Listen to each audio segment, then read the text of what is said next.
today's video, gagawa ko ng sarili kong halo-halo. Kasi, para makatipid, ito ay gelatin. Ginawa ko lang pandan.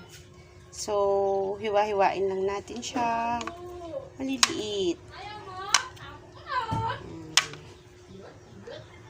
Natin siya. Maliliit.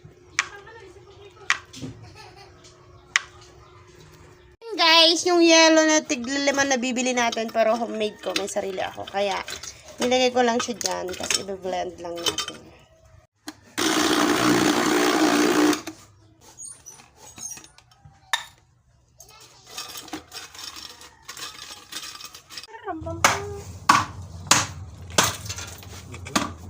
Ito guys, yung beans na binili ni Mr. sa palengke, 20 pesos. May ilan? Sugar.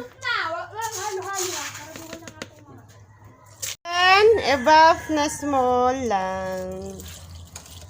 Yay! Then guys, yung ube na homemade ko din.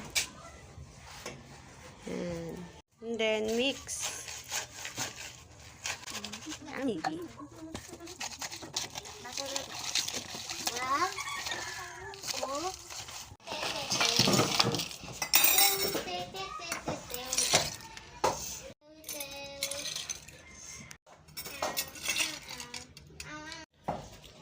Wow!